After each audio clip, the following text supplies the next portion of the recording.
नमन करते हैं परमेश्वर को और उसकी सृष्टि के परम कल्याण की बात करते हैं।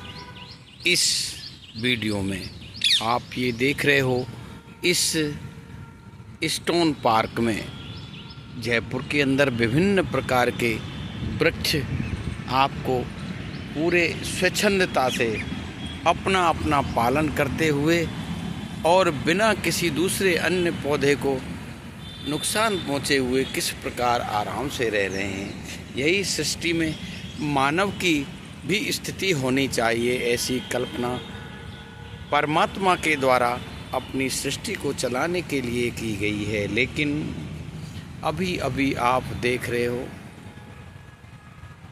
अमेरिका, ईरान और इजराइल के मध्य भीषण संघर्ष छिड़ा हुआ है, जहां पर क्या चीज़ मनुष्य को इस युद्ध की ओर धकेलती है। एक तो स्वयं का लालच, माया और अधिकार करने की प्रवृत्ति, सभी पर अधिकार करना, अहंकार की वशीभूत होना ही इस युद्ध का परिणाम है।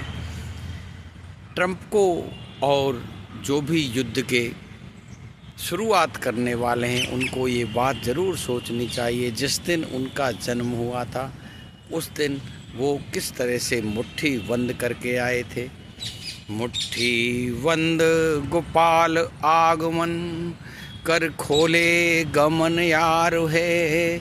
जिस दिन दुनिया से जाओगे, उस दिन तुम्हारे हाथ खुले रहें। महान सिकंदर ने जो विश्व विजय की सपना लिए जीवन में पैदा हुआ और अपना सर्वस्व, यहाँ तक कि उन्होंने विवाह बंधन में भी बंधना स्वीकार नहीं कहा। उनकी माँ ने उनको इस तरह की शिक्षा दी कि बेटा, तुम्हारा जन्म तो विश्व विजय करने के लिए हुआ है।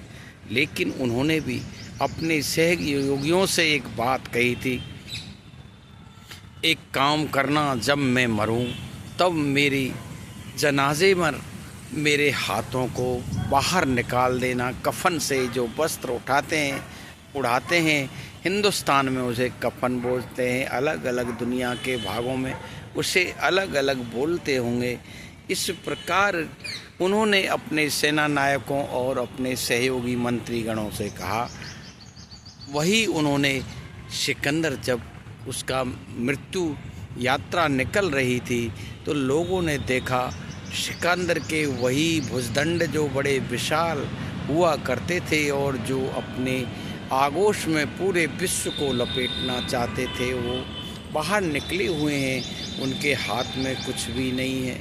उसका सीधा संदेश था कि जब पैदा हुए तो मुट्ठी बंद हुए, लेकिन जब जा रहे हो तो खाली हाथ ही जाना है।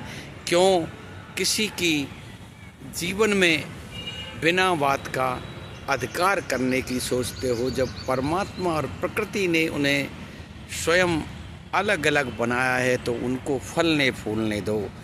ईरान और अमेरिका, इजराइल, ये अगर सनातन सत्य के इस सिद्धांत को अपने ऊपर लागू करते हैं तो ये विश्व पूरी ही महंगाई और इस विभीषिका, जो युद्ध की विभीषिका से बच सकता है। और बिना बात ही होने वाले मानव संहार, जो कभी अफ़गानिस्तान में पाकिस्तान शुरुआत करता है, कभी कुछ, ये अमानवीय घटनाओं को रोक सकता है। मनुष्य को हमेशा सृष्टि को फलने फूलने की इजाज़त ही परमात्मा ने दी है। अन्यथा ऐसा नहीं है, कुछ दिख नहीं रहा, लेकिन वो सबको देख रहा है और सबको उचित दंड भी उसने निर्धारित कर रखा है। इसलिए सभी को इस पर गौर करना चाहिए और मानवता को नुकसान, नृशंसता के द्वारा नुकसान पहुंचाने वाले जो भी राजपुरुष, जिनके हाथ में अभी परमात्मा ने छोटा कर्मचारी बना के उनके संसार में भेजा है, उनको ये सोचकर इस युद्ध को रोकना चाहिए। प्रेम हो, हिंसा न हो और सभी फले फूलें। इस प्रकार ऐसा कोई राज सृष्टि में हो तो वो अवश्य कल्याणकारी होगा। जय परमात्मने नमः। ओम परब्रह्मम